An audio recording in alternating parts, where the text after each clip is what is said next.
Welcome to Ranger Reviews, a web series where we look at episodes of the TV show Power Rangers and then discuss them. Today we're exploring the 43rd episode of Mighty Morphin Power Rangers titled Something Fishy. We begin this episode at Angel Grove High where the teens leave class while they talk about how they're going to go scuba diving. Of course, Bulk and Skull show up in fishing attire to let us know they too have something to do with fish this episode.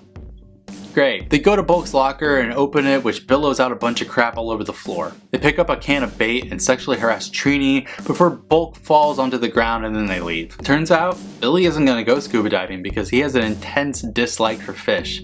And turns out, Kim isn't going either because she doesn't want to spoil a perfectly good hair day. They're going to have a picnic in the park instead. On the moon, Rita is super stoked that Billy hates fish.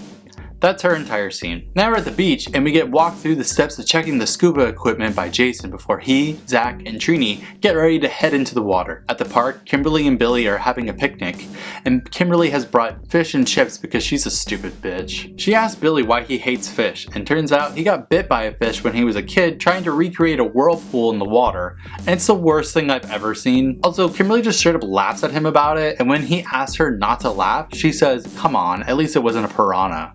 I mean, she's got you there, Billy. Bulk and Skull are also at the park fishing, and of course Bulk gets a no fishing sign out of the lake. Then they try to cast their lines to get them stuck on their own pants and they throw themselves into the water somehow. Billy and Kimberly walk through the park and decide to go surprise Trini, Zach, and Jason and help them with the gear and then go get ice cream. Rita says she needs to keep them off the beach until she's ready for some reason, so she sends down putties. We get another nice outing for Billy, and I love being able to see the gymnastics that David Yost is actually capable of.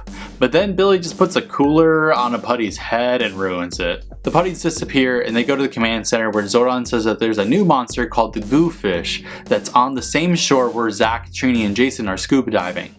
Looks like it's morphin' time. The two show up at the beach, and there's a brief putty fight before the Goo Fish shows up. And then we just cut to the scuba divers. So, on the moon, Rita casts a spell and she makes Billy's fear of fish unbearable. He starts hiding behind Kimberly, and before the Goo Fish can do anything, we find out that Jason, Zach, and Trini are back on land.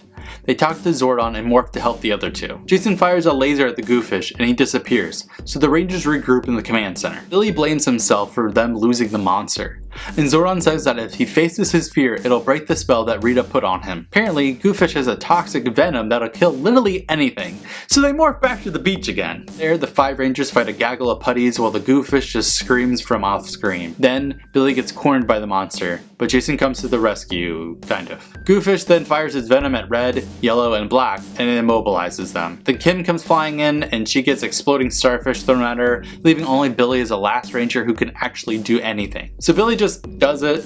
I mean, he flies overhead of Goo Fish, who fires his venom upward, and it lands back on him. Rita's obviously pissed, so she makes Goo Fish grow so the Rangers call out their dinosaurs. They come together as a Megazord, and they do battle with the giant Goo Fish, and was probably one of the most generic, forgettable fights of the season, until Goo Fish fires his venom at the Megazord, sticking it in place. Goo Fish just keeps firing lasers at the Megazord no matter what, and then Zach comes up with an idea. Route the Morphin Power to clear the goo?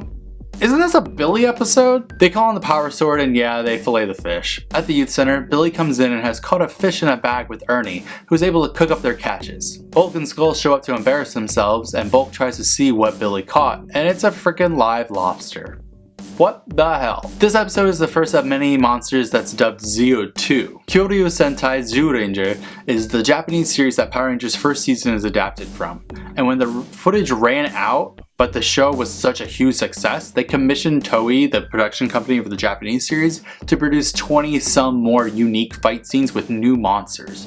And they were clearly given notes on such things as the fact that Blue was the team technology whiz with less fighting prowess than the others. That being said, not all the episodes from here on out until the end of the season are Z02. The vast majority just are. Overall, this episode is pretty middle of the road. I don't mind a Billy focus episode because it's been a long while since we've had one, so it was kind of overdue. The plot was weaker than usual for Power Rangers, but it gets the job done as well as it can with Billy being afraid of fish. I feel like it would have made more sense to have Rita cast a spell on him about fish to begin with instead of Billy just actually being afraid of fish, but how will next time play out? Until then, may the power protect you.